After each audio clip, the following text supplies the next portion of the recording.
Bismillah, assalamualaikum warahmatullahi wabarakatuh.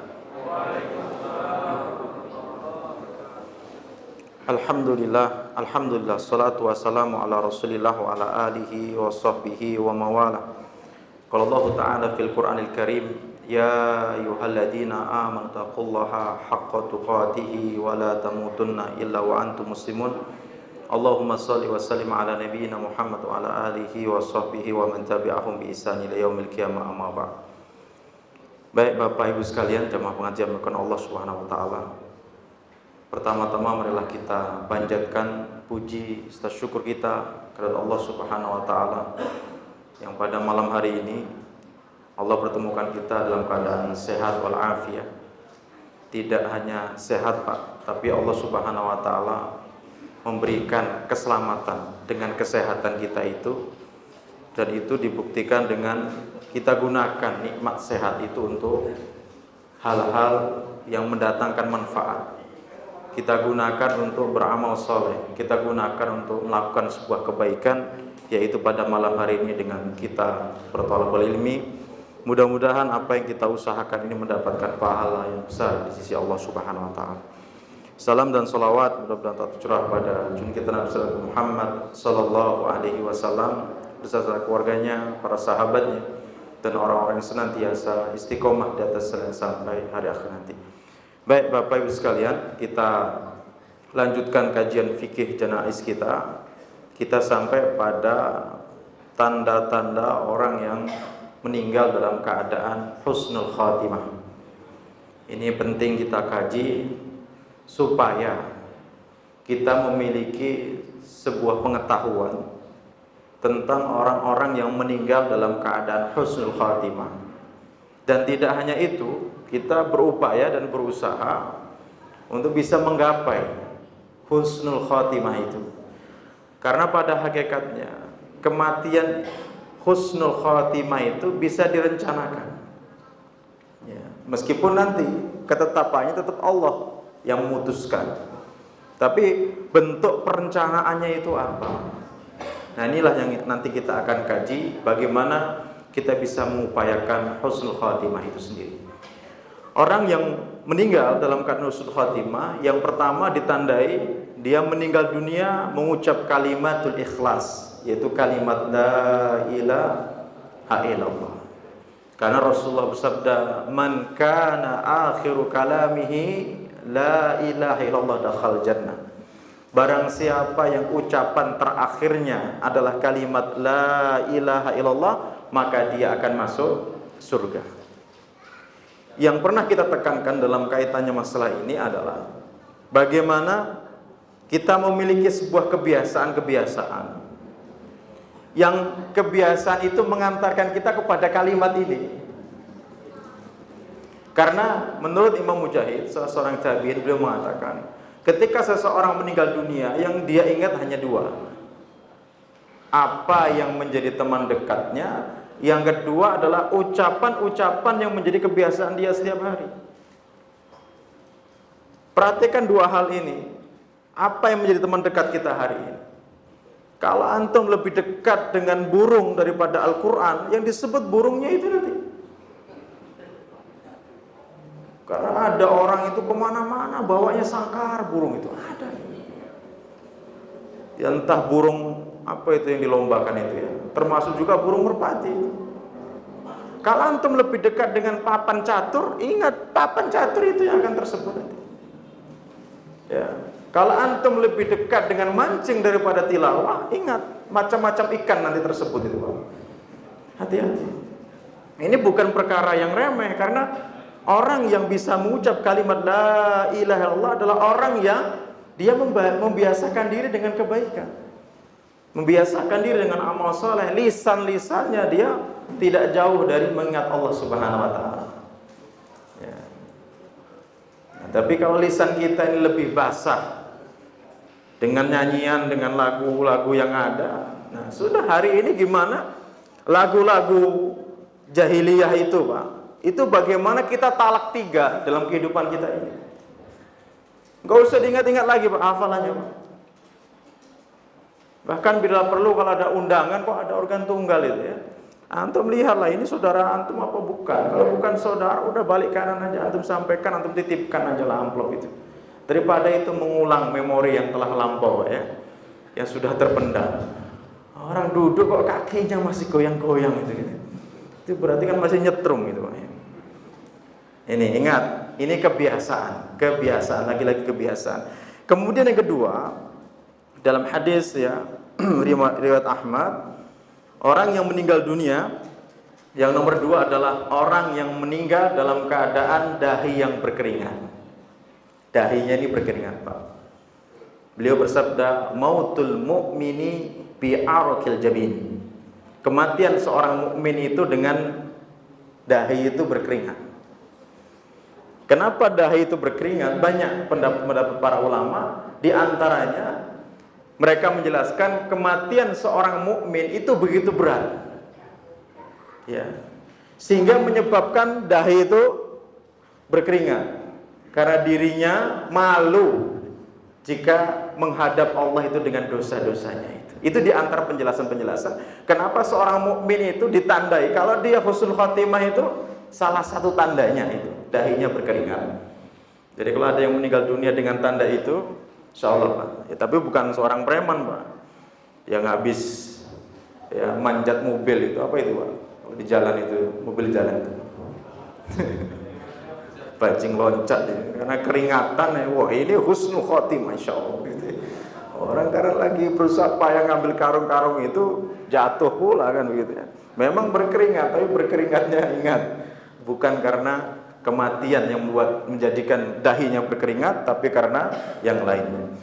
Kemudian ketiga adalah meninggal pada hari Jumat atau malam harinya. Rasulullah bersabda, "Ma min muslimin yamutu yaumal jum'ah." Tidaklah seorang muslim meninggal pada hari Jumat, au lailatul jum'ah atau malam harinya, illa waqahullahu min fitnatil qabri, melainkan Allah Subhanahu wa taala akan lindungi dia dari fitnah kubur. Masya Allah. Ini luar biasa. Dan kematian pada hari Jumat ini ya juga nggak bisa kita prediksikan siapa yang bisa meninggal pada hari Jumat atau pada malam Jumat. Ya, yang jelas kalau dia orang beriman, dia orang saleh, meninggal pada hari itu atau malam harinya, selamat dari fitnah kubur. Maksud selamat dari fitnah kubur itu apa? Dia selamat dari pertanyaan-pertanyaan malaikat itu. Karena barang siapa yang ditanya kemudian dia tidak bisa, ketika ditanya man rabbuka, ana la adri, saya tidak tahu. Maka malaikat itu langsung mengambil palu yang terbuat dari besi, bimitrokotin bin hadid, kemudian dihantam di telinganya. Ya. Kemudian apa? Penghuni kubur tadi akan menjerit, dia akan berteriak kesakitan gitu ya.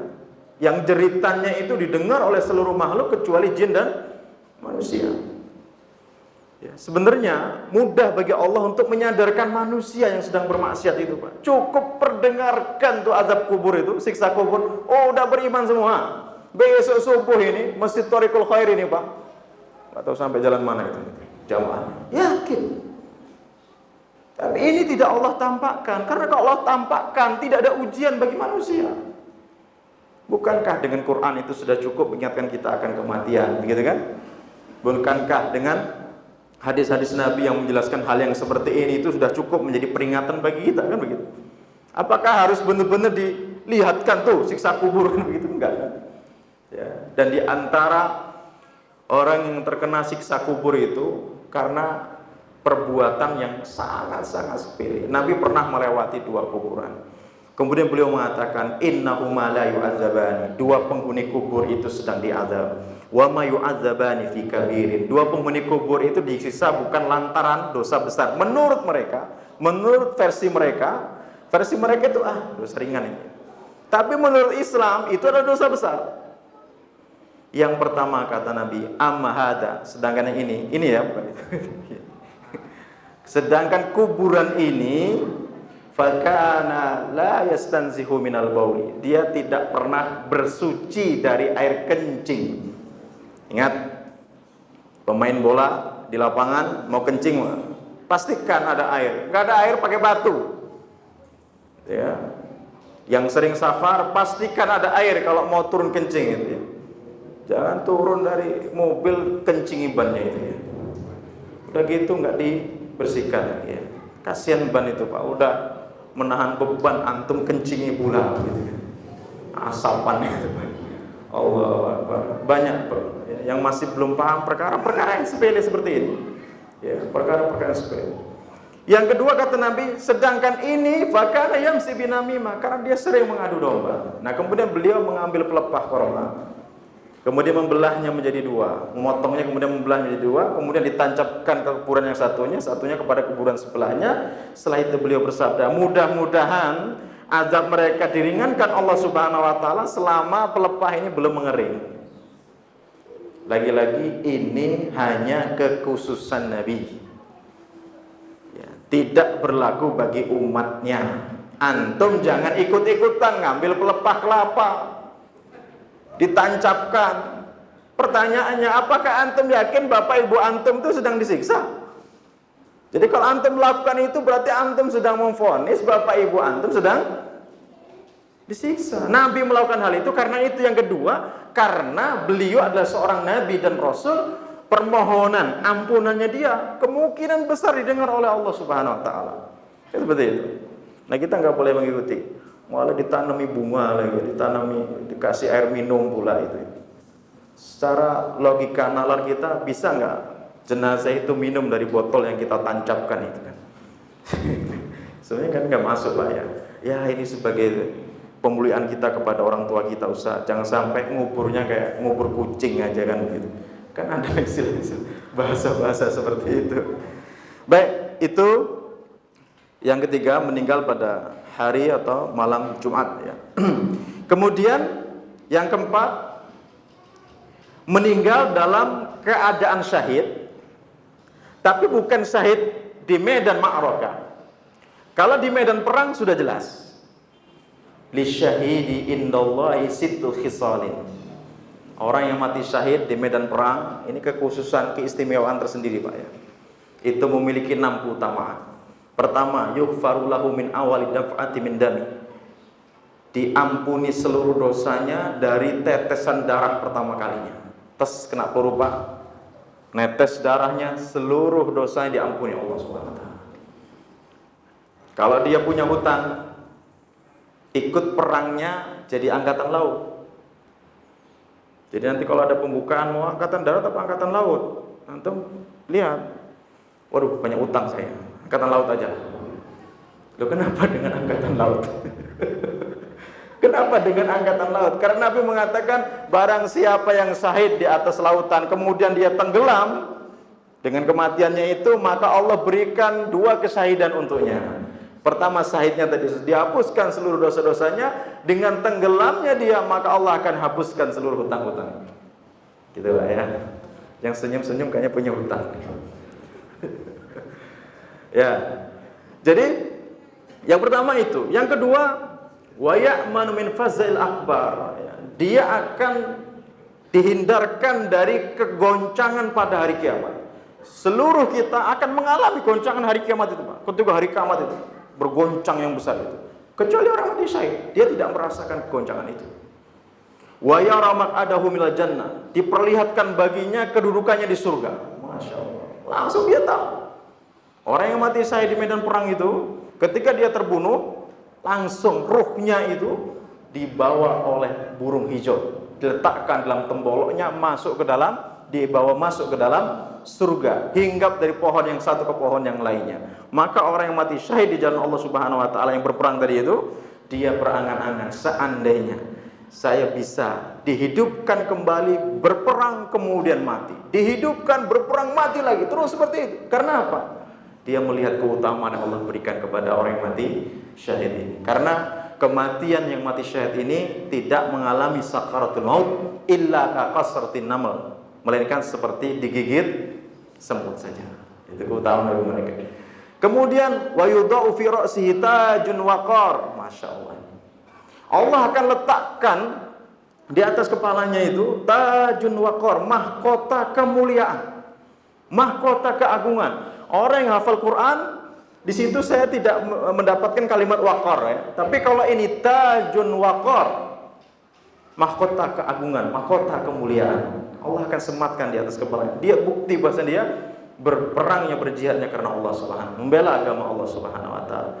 Kemudian ini yang menarik. Yang nomor 5, wa yuzawwaju bisintaini wa sab'ina zaujatan minal khurun. Dia akan dinikahkan dengan 72 bidadari. Insyaallah. 72 Pak. Antum mau 72 apa satu? Saya satu aja nggak apa-apa, yang penting masuk surga. Ini 72. Antum nggak usah berpikir kok 72 Ustaz, bukannya nanti mereka pada cemburu-cemburu. Itu kalau masih cemburu itu di dunia. Maka ibu nanya, Ustaz, waduh kalau suami saya mati syahid, istrinya 72, terus saya gimana? Kalau ibu masih iri, masih di dunia Bu, nanti di sana nggak ada iri-irian, nggak ada cemburu-cemburuan, dihilangkan itu semuanya. Apakah adil? Allah maha adil urusan itu. Antum nggak usah berpikir. Pokoknya begitu, akan dapat 72 bidadari. Istri-istri antum akan menjadi ratunya para bidadari. Insyaallah. Ya. Kemudian yang terakhir, wa syafa'u fi sab'ina min aqaribi. Dia akan memberikan syafaat kepada 70 karib kerabatnya. Jadi anggota keluarganya yang memiliki ikatan darah dengan nyawa, itu dia akan masuk dalam jangkauan syafaat ini selama keluarganya itu tidak melakukan kesyirikan, tidak melakukan kemunafikan, kekufuran, ya, tidak menghina dan melecehkan syariat Islam. Insya Allah dia bisa terjangkau dengan syafaatnya orang yang mati syahid ini. Ini keutamaan orang yang mati syahid, ma'rokah. Nah, yang disebut husnul khatimah di sini, kalau ini sudah jelas, tapi di sini adalah syahid yang lain selain ma'rokah. Karena syahid itu ada dua, ada syahidul dunya wal akhirah, ada syahidul akhirah saja. Syahidul dunya wal akhirah itu adalah orang yang mati syahid di medan perang ini. Maksudnya apa? Di dunia dia sudah diperlakukan sebagaimana orang yang syahid. Apa itu buktinya? Tidak boleh dimandikan, tidak usah disolati. Loh, kenapa nggak perlu disolati Pak?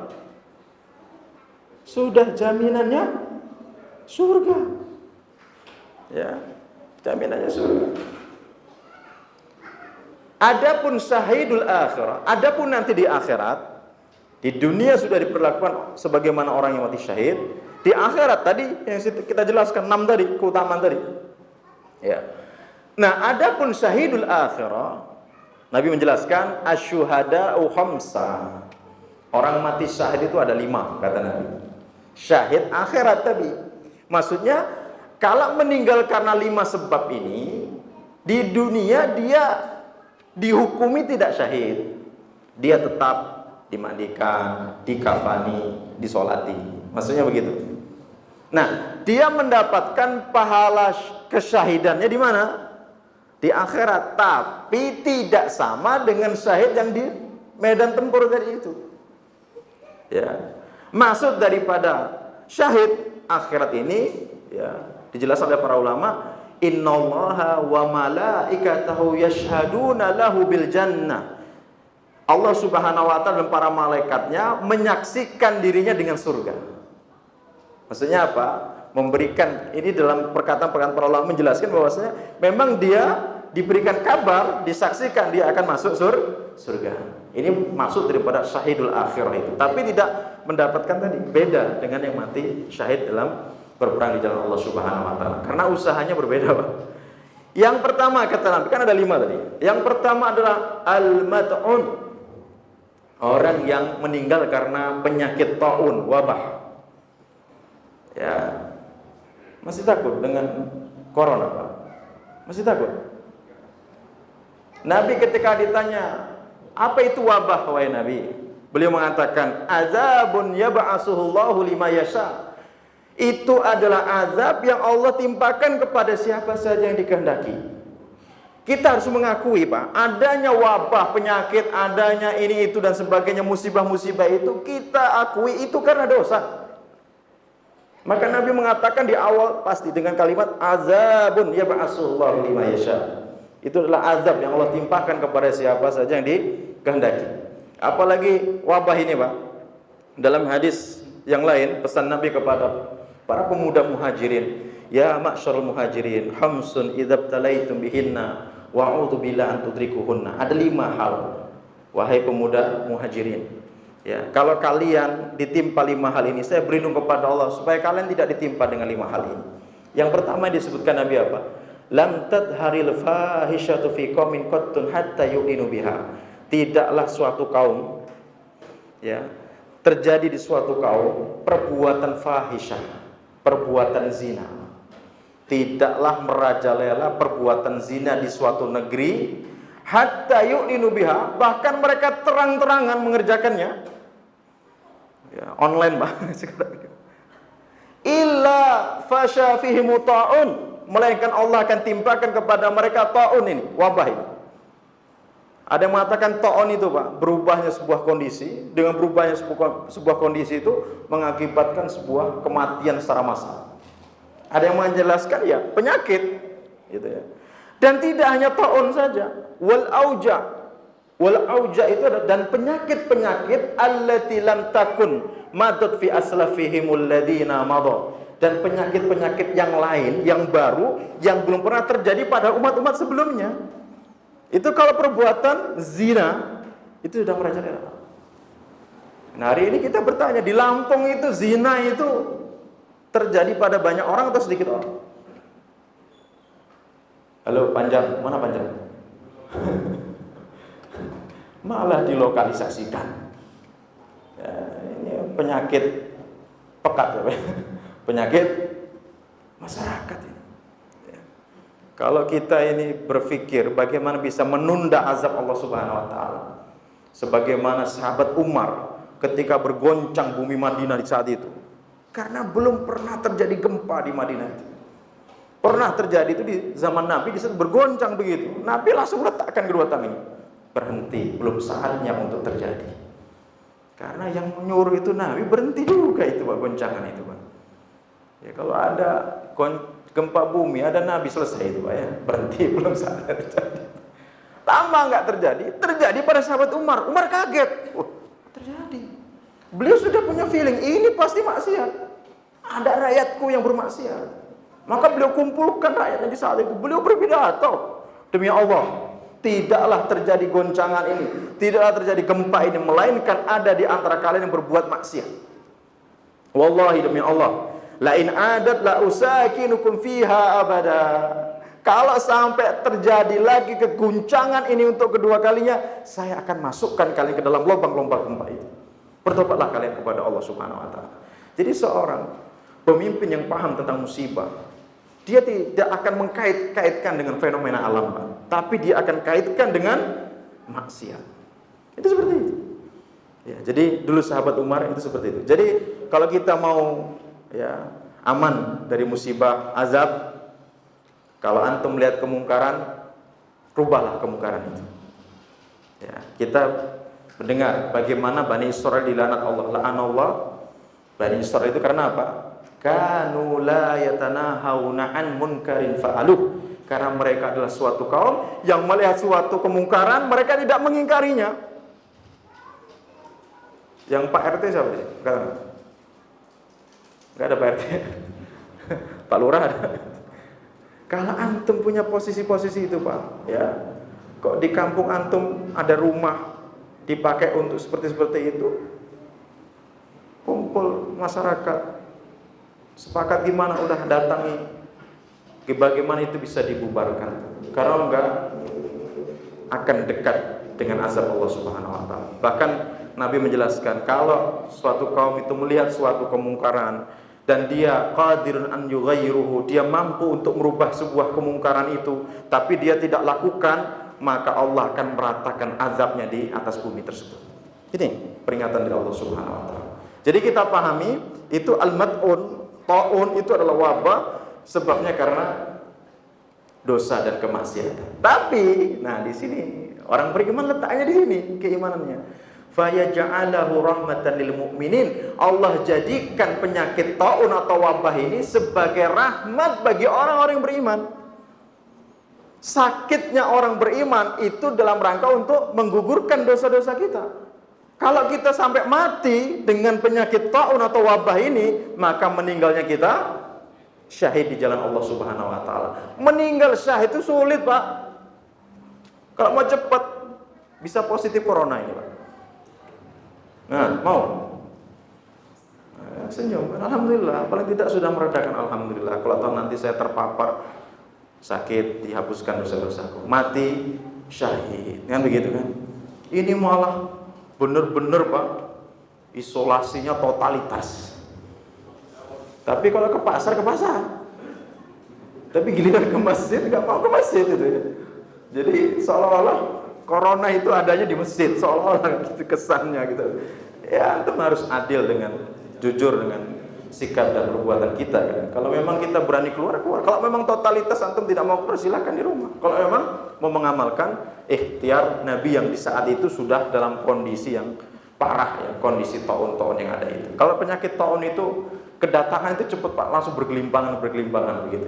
Tapi di sini kita memberanikan corona. Kenapa ini masuk dalam kategori wabah? Karena yang berbicara adalah Dr. Syekh ya, Sulaiman Ar-Ruhaili, salah seorang ahli fikih di Masjid Nabawi, yang hari ini beliau rutin di salah satu pojok tiang Masjid Nabawi itu memberikan ilqa'u dars. Masih tahun kemarin kita masih bertemu langsung dengan beliau memberikan dars pelajaran itu. Jadi beliaulah yang memfatwakan bahwasanya virus corona ini kalau dia dari bahannya termasuk kategori taun atau wabah itu sendiri. Berarti apa? Kematian karena penyakit taun itu adalah kematian yang mulia. Syahid di jalan Allah, nggak usah khawatir, Pak. Karena kayaknya pada takut juga. Karena al-mautu lil mu'min khairu minal fitnah. Kematian bagi orang mukmin itu lebih baik daripada hidup sedangkan dia dihadapkan dengan fitnah-fitnah besar. Hari ini jujur, Pak, kalau saya boleh berucap, ya, boleh bersuara, saya iri dengan antum yang hari ini rambutnya sudah berubah. Kenapa demikian? Di tuanya antum masih aman dalam beribadah kepada Allah. Masih bisa sholat berjamaah di masjid.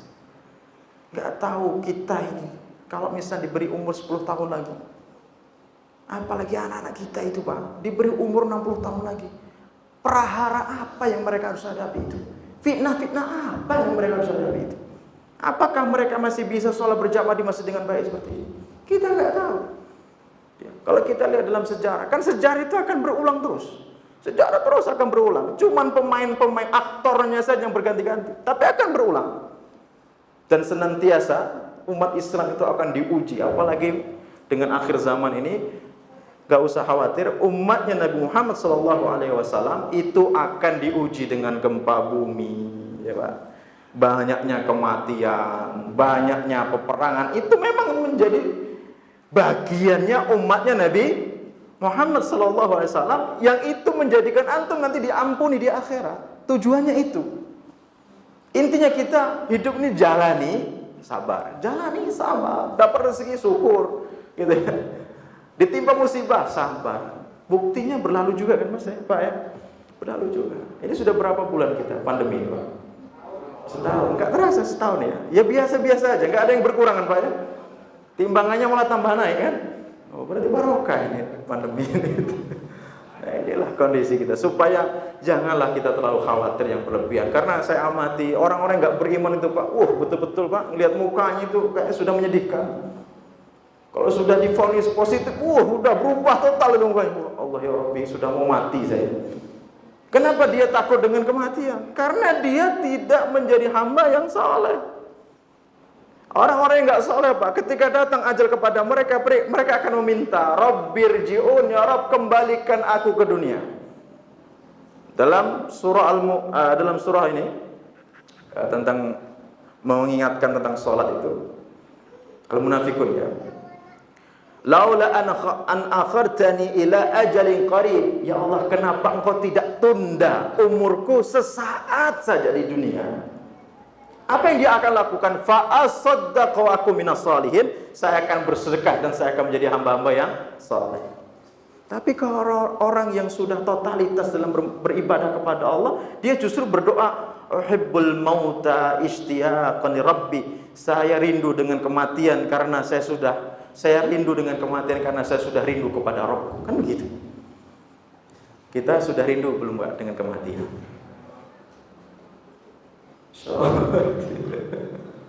Tapi insya Allahnya nggak yakin tadi, masih landai gitu. Insya Allah Ustaz siap. Nah gitu. Oke. Yang pertama itu, yang kedua al-mat'un al-mabtun. Yang kedua adalah sakit perut. Orang yang meninggal karena sakit perut syahid. Ya. Al-gharik yang tenggelam. Wa sahibul hadam yang keempat. Sahibul hadam itu tertimpa bangunan. Kemudian wal jihadu fisabilillah atau wasyahidu fisabilillah, orang yang mati syahid di jalan Allah Subhanahu. 5 kata Nabi. Kemudian dalam lafaz yang lain termasuk diantaranya adalah seorang wanita al-mar'ah yaqtuluha waladuha jam'a. Itu seorang wanita yang dibunuh oleh anaknya. Maksudnya adalah seorang wanita yang terbunuh karena meninggal dunia karena melahirkan anaknya. Itu termasuk mati syahid. Dan anaknya tadi yang keguguran tadi atau karena mati di kandungan tadi, ibunya juga ikut meninggal dunia itu, maka anaknya, Nabi menjelaskan, inna siqata la yajuru umma, sesungguhnya bayi yang keguguran tadi akan menarik ibunya dengan tali pusarnya, dalam riwayat lain akan menarik bapaknya dengan tali pusarnya, dibawa masuk ke dalam surga. Nah ini indahnya seorang mukmin itu Pak ya. Memang betul-betul menjadi orang beriman tuh banyak sekali hikmahnya. Ajaban di amril mukmin. Maka Nabi sampai mengatakan, sungguh menakjubkan, sungguh mengherankan urusan hidupnya orang beriman itu. Orang beriman tuh nggak ada stres hidupnya menghadapi permasalahan-permasalahan yang ada itu Pak. Ya. Kadang-kadang kalau kita lihat misalnya perkataan Syaikhul Islam Ibnu Taimiyah, beliau mengatakan, kalau saya dibunuh oleh musuh-musuhku, itu adalah kesyahidanku. Kalau saya di penjara, itu bentuk khalwatku, menyendiriku. Karena kalau nggak di penjara, nggak bisa Pak, menyendiri Pak, nggak bisa fokus. Antum kalau di penjara kayaknya bisa khatam Quran itu Pak, seminggu sekali, bahkan lebih daripada itu. Ya. Kalau saya diusir, itu sebagai bentuk refreshingku. Ya, maka beliau mengatakan, ma yaf'alu a'da'i bi, innal jannata fi sadri. Apapun yang dilakukan oleh musuh-musuhku kepadaku, bahwasanya surga itu sudah ada di dadaku. Surga itu sudah ada di dadaku. Mau diapain orang ini bingung Pak. Dibunuh, alhamdulillah. Disayat-sayat tubuhnya, berguguran dosa-dosanya. Ditimpakan sakit, berguguran dosa-dosanya. Kan? Terus gimana? Orang beriman begitu. Maka tidak ada keluar kalimat dari seorang mukmin kecuali apa? Husnudzon billah, berbaik sangka kepada Allah Subhanahu wa taala. Bahkan pada urusan yang antum tidak menyukainya secara manusiawi. Ya Allah, kenapa dapat istri kok yang nomor sekian, ini kok nomor yang itu, kan begitu Pak? Allah lebih tahu yang terbaik untuk antum Pak. Ya. Kenapa saya miskin ya Rabb? Mungkin ada yang sampai berkeluh kesah begitu. Allah lebih tahu kalau antum kaya itu jadi Fir'aun, jangan-jangan antum kan? Gitu kan? Ya Rabb, kenapa saya nggak punya kedudukan? Kalau antum punya kedudukan nggak ngaji di Thariqul Khair Pak.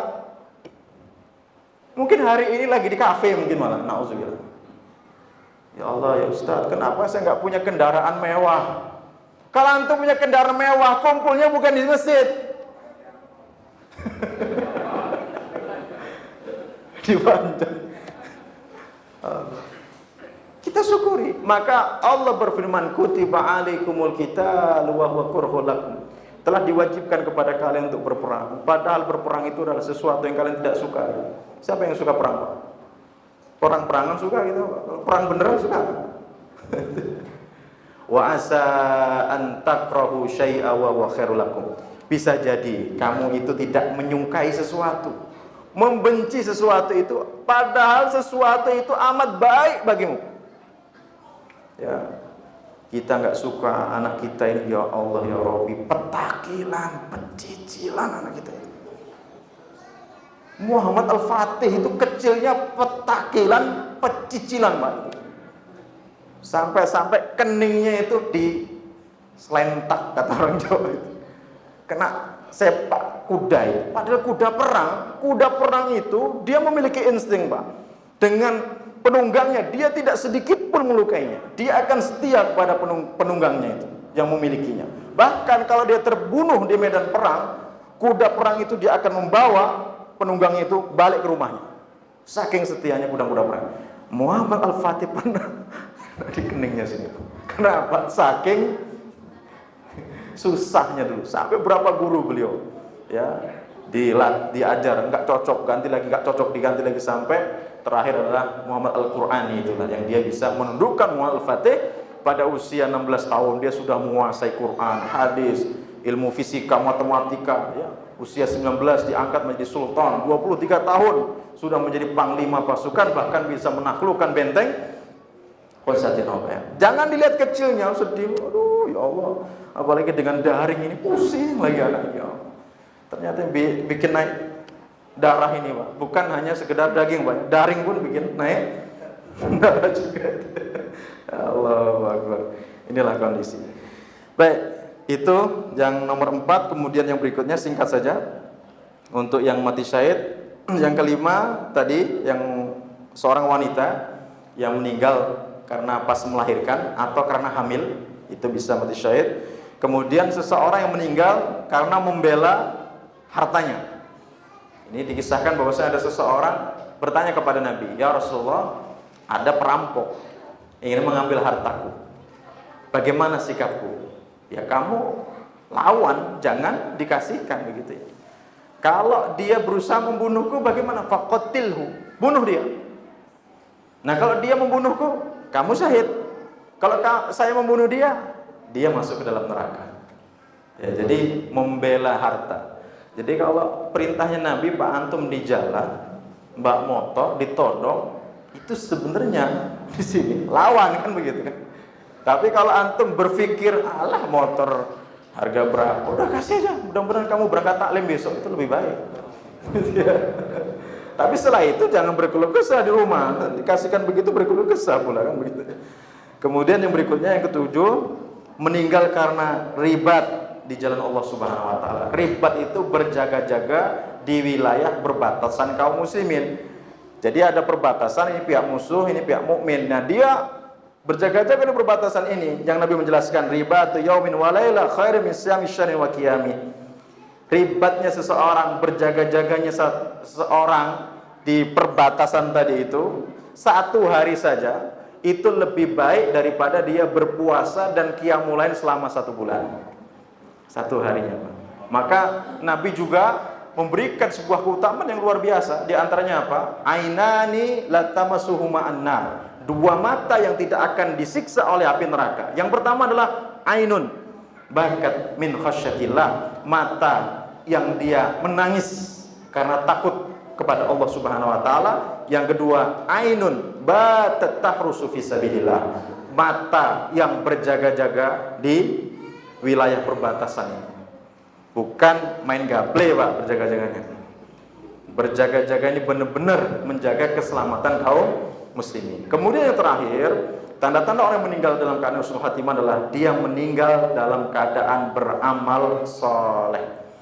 Nabi menjelaskan, man qala la ilaha illallah ibtigha'a wajhillah khutimalahu biha dakhal jannah. Barang siapa mengucap kalimat la ilaha illallah, kemudian Allah tutup orang tersebut umurnya dengan mengucap kalimat ini, dia akan masuk surga. Yang kedua, man shoma yauman ibtigha'a wajhillah, barang siapa berpuasa 1 hari di jalan Allah, kemudian Allah tutup umurnya dalam keadaan dia berpuasa, maka dia akan masuk surga. Yang ketiga, man tasaddaqa bisadaqatin, barang siapa yang bersedekah ibtigha'a wajhillah, hanya mengharap wajah Allah semata, tidak ada tujuan yang lain, hutimalahu biha dakhal jannah, kemudian Allah tutup ajalnya dalam keadaan bersedekah, maka dia akan masuk surga. Ini keutamaan beramal soleh.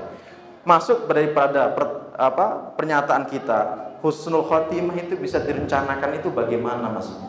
Para ulama mengatakan, padatkan aktivitas kamu dengan amal soleh. Dengan itu, ketika malaikat maut menghampiri kalian, kalian dalam beramal ibadah. Jadi kalau padat waktu kita untuk ketaatan tadi Pak, niat kita jaga terus, insya Allah husnul khotimah itu bisa kita gapai. Intinya begitu. Misal pada subuh antum sudah tilawah, zikir pagi petang, apalagi antum membaca Sayyidul Istighfar, Allahumma anta rabbi la ilaha illa anta khalaqtani. Apa utamanya? Man qalaha mustaiqinan. Barang siapa yang mengucapkannya dengan yakin di pagi hari, meninggal siang hari, maka dia akan masuk surga. Barang siapa yang mengucapkannya sore hari, meninggal di malam hari, maka dia akan masuk surga. Kemudian antum berangkat kerja, niatkan untuk mencari nafkah sebagai tugas tanggung jawab sebagai seorang suami. Bahkan dalam hadis yang lain Rasulullah menjelaskan, man amsakalan, barang siapa yang sore hari berlelah-lelah dia, capek dia kerja untuk cari maisha itu, fa asbaha maghfuran lahu, di pagi hari dosa-dosanya akan diampuni oleh Allah Subhanahu wa taala. Terus seperti itu. Kalau dipadatkan semua, enggak ada kita celah untuk berbuat maksiat, insyaallah itulah husnul khotimah. Tapi hadis ini menuntut kita juga untuk tidak coba-coba untuk maksiat. Ya, jangan selingkuh, Pak. Tahu-tahu malaikat maut ngampiri di tempat itu kan selesai kita ini kan. Apalagi dibonceng, nabrak musuh pula kan di tol, selesai. Dan kita berlindung kepada Allah dari kematian secara mendadak. Karena kematian secara mendadak itu adalah kematian yang buruk, bagian dari kematian su'ul khatimah. Ya, kematian betul-betul mati gitu loh. Itu yang kita berlindung kepada Allah dari hal yang seperti itu. Allah yang besar. Mungkin yang bisa kita sampaikan, masih ada waktu 3 menit. Kalau ada yang ditanyakan kami persilakan. Sengaja biar nggak banyak yang nanya. Silakan Pak, kalau ada satu aja. Nah, sengaja kan nggak ada yang nanya kan ya. Oh iya. Saya yang tanya nih, apa orang yang berita kemarin tenggelam ya. Nah, tenggelam itu apa mayatnya itu boleh dimandikan dan hukumnya apa orang yang mencari jenazah yang tenggelam itu? Oke. Bismillah, salatu wassalamu ala rasulillah. Jadi penumpang ya pesawat Sriwijaya kemarin yang diuji oleh Allah Subhanahu wa taala, ditimpakan sebuah musibah, itu adalah ketetapan Allah. Kita tidak boleh kalau seandainya gitu ya, seumpamanya, itu nggak boleh. Kalau sudah terjadi, maka seorang mukmin tidak ada ucapan kecuali qadarullah wa masya'a fa'ala. Apa yang Allah tetapkan, ya itu adalah ketetapan Allah. Apa yang Allah kehendaki pasti akan terjadi. Jangan ucapkan seandainya. Misalnya ada anggota keluarga antum yang ikut dalam kecelakaan itu, terlibat dalam, maka jangan antum mengucapkan seandainya, seumpamanya dan sebagainya. Karena prinsip takdir itu adalah ma akhta'aka lam yakun liyusibaka. Sesuatu yang tidak akan menimpamu maka sekali-kali tidak akan mengenaimu. Tapi wa ma asabaka lam yakun liyukhti'aka. Kalaulah sesuatu itu akan menimpa kamu, tidak akan pernah meleset darimu. Begitupun corona juga sama, konsepnya juga seperti itu. Maka saya sering ngomong, para pembalap itu yang sering kebut-kebutan itu, wah iman sama takdirnya bagus itu. Karena dia kalau nggak celakaan, nggak tercelakaan. Gitu. Nah, kemudian bagaimana kita melakukan menyikapi jasad yang tidak utuh dan sebagainya? Maka dalam kajian fikih itu dilihat secara umum orang yang meninggal dunia itu selain yang mati syahid di medan perang itu harus dimandikan, ya kan begitu. Nah, tapi dimandikannya itu melihat kondisi. Kalau dia terbakar melepuh semuanya seluruh tubuhnya, jangan dimandikan. Dimandikan malah mengalir nanti itunya. Nah, bagaimana caranya pengganti daripada memandikan itu? Yaitu dengan ditayamumi, kan begitu. Nah, bagaimana panitia atau tim Basarnas yang hari ini mencari itu sebagai tugas mereka, dan itu adalah sebuah kebaikan karena memang ada kepentingan untuk otopsi atau mungkin untuk yang lain-lainnya, terutama ke jenazah dan sebagainya. Terlebih keluarganya juga menuntut bagaimana salah satu anggota yang terlibat dalam kecelakaan itu bisa juga dia mendapatinya dan dikubur sebagaimana biasa. Allah yang besar. Mungkin demikian yang bisa kita sampaikan bersama malam hari ini, mudah-mudahan bermanfaat. Mari kita akhiri kajian kita dengan mengucap alhamdulillahirabbil alamin dan doa kafaratul majlis. Subhanaka Allahumma wa bihamdika asyhadu an la ilaha illa anta astaghfiruka wa atubu ilaik. Assalamualaikum warahmatullahi wabarakatuh.